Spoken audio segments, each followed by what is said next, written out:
Assalamualaikum warahmatullahi wabarakatuh. Kami dari Universitas Syiah Kuala, saya Nada Samina sebagai pensyarah, Ayudia Aulia Dewi sebagai tilawah, dan Taskia Nur Asla sebagai sari tilawah.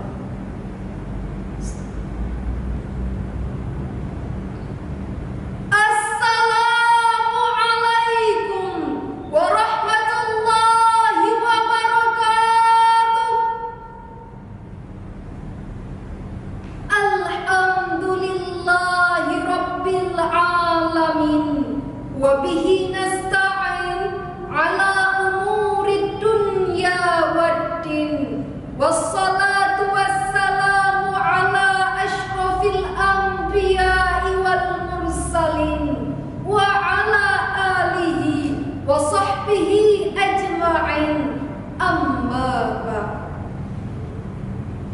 Dewan Hakim yang kami hormati, hadirin kaum muslimin sebangsa dan setanah air yang kami banggakan.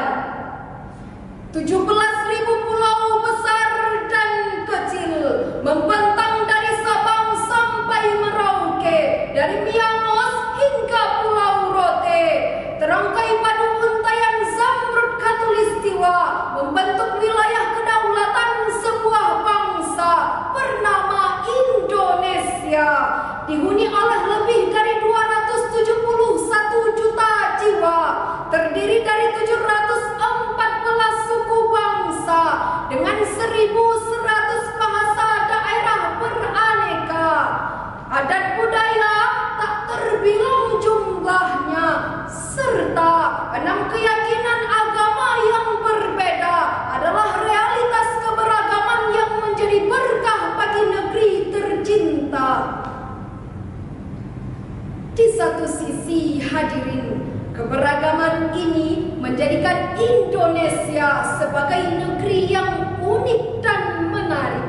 Sementara di sisi lain, keberagaman ini jika tidak dijaga dan dikelola dengan baik akan memicu sumber konflik, baik konflik antar etnis, suku maupun agama, yang pada gilirannya dapat meruntuhkan falsafah negara Bhinneka Tunggal Ika, berbeda-beda tapi tetap satu.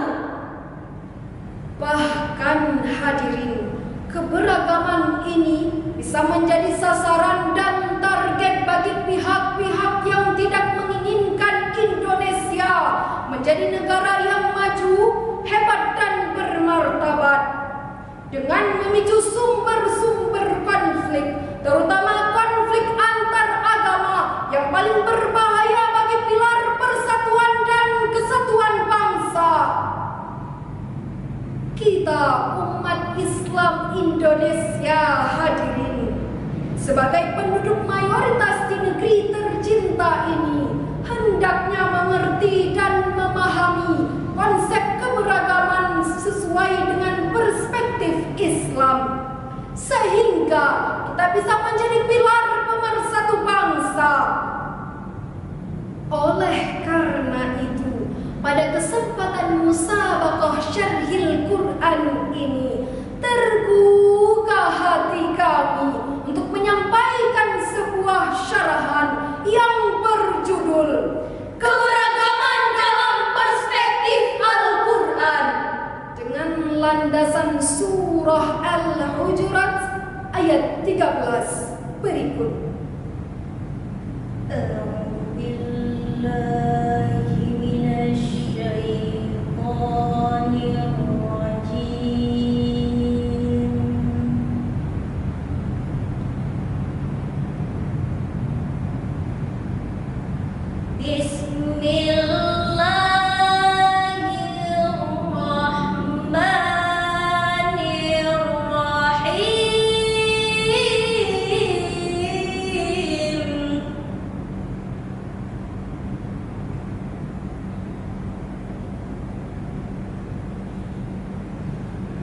أيها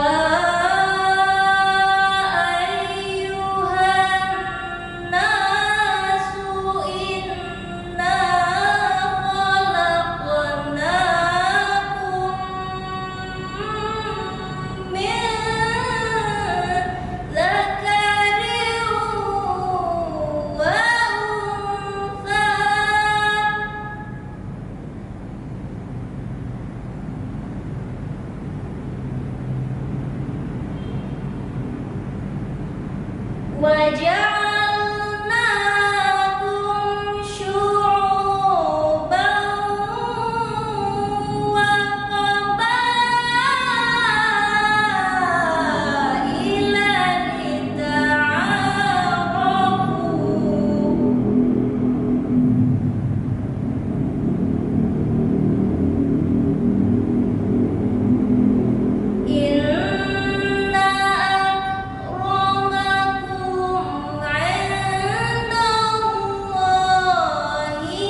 dari seorang laki-laki dan seorang perempuan.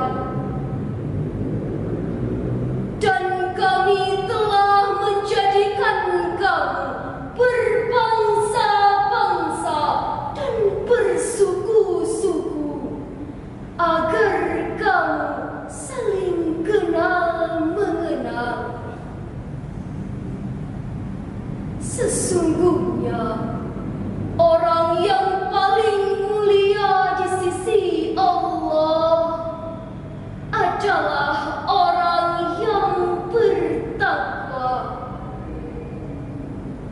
Sungguh Allah Maha mengetahui, Maha teliti. Hadirin rahimakumullah, dalam tafsir Al-Jami' li Ahkamil Quran, Imam Al-Qurtubi menyebutkan salah satu riwayat terkait asbabun nuzul ayat ini yang dinukilkan oleh Ibnu Abbas radhiyallahu anhu. Pada peristiwa Fathu Makkah, Rasulullah sallallahu alaihi wasallam menyuruh Bilal bin Rabah mengumandangkan azan di dalam Ka'bah. Mendengar hal tersebut, Haris bin Hisham berkata seraya mengejek, "Apakah Muhammad tidak memiliki orang lain untuk mengumandangkan azan selain gagak hitam itu?" Atas ungkapan diskriminatif tersebut, maka turunlah ayat tadi. Hadirin, Profesor Dr. Muhammad Quraish Shihab dalam tafsirnya Al-Misbah volume 12 halaman 616 juga menukilkan dua riwayat terkait asbabun nuzul ayat tadi. Selanjutnya beliau berkata, apapun sebab turun ayat tersebut, maka ayat tersebut menjelaskan tentang kesatuan asal-usul manusia.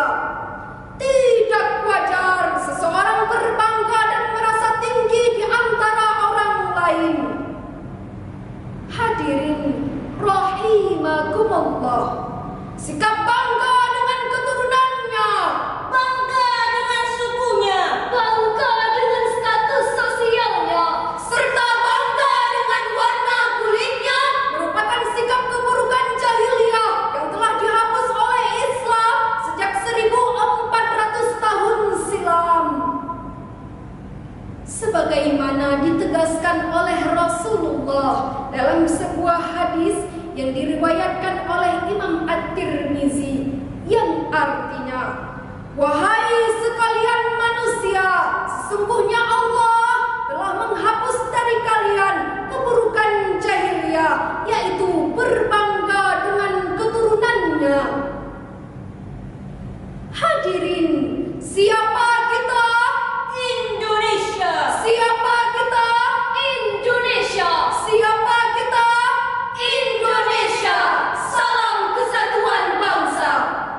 Timbul pertanyaan, hadirin, bagaimanakah pandangan Islam terkait keberagaman seperti yang terlihat di negeri tercinta ini?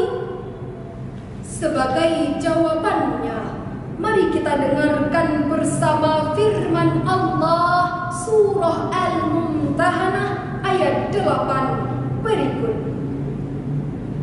La yanhakumullahu 'anil ladzina lam yuqatilukum fid-din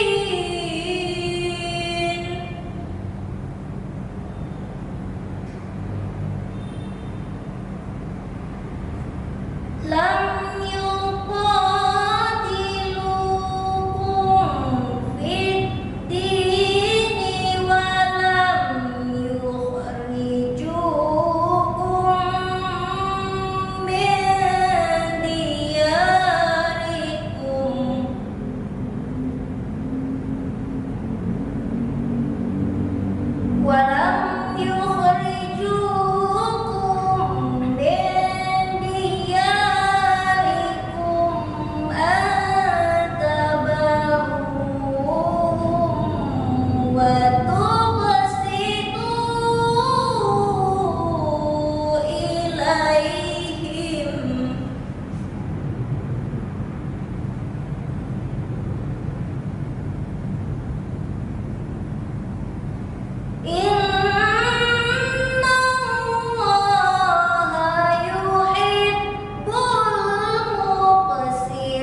melarang kamu untuk berbuat baik dan berlaku adil terhadap orang-orang yang tidak memerangi kamu dalam urusan agama dan tidak mengusirmu dari kampung halamanmu. Sesungguhnya Allah mencintai orang-orang yang berlaku adil. Maha benar Allah yang maha agung atas segala firman-Nya. Hadirin umat Muhammad yang dirindukan surga, Sayyid Qutb juga ikut berkomentar dalam menafsirkan ayat tadi. Dinukilkan dari Profesor Dr. Muhammad Quraish Shihab dalam tafsirnya Al-Misbah volume 13 halaman 399 mengatakan bahwa Islam adalah agama yang damai dan akidah cinta, yang ia merupakan suatu sistem yang menaungi seluruh alam, yang naungannya berisi kedamaian dan cinta. Islam tidak pernah berusaha melakukan permusuhan dan tidak pernah berusaha melakukannya. Surah Al-Mumtahanah ayat 8 tadi menjelaskan tentang sikap seorang muslim terhadap pemeluk agama lain dalam hubungan sosial kemasyarakatan. Dari uraian syarahan kami dapat disimpulkan bahwa keberagaman agama, suku, bangsa, dan budaya merupakan sunnatullah dalam penciptaannya. Kita umat Islam Indonesia, hadirin, hendaknya selalu menjadi garda terdepan dalam mengimplementasikan konsep Islam dalam hal keberagaman. Sekian syarahan kami.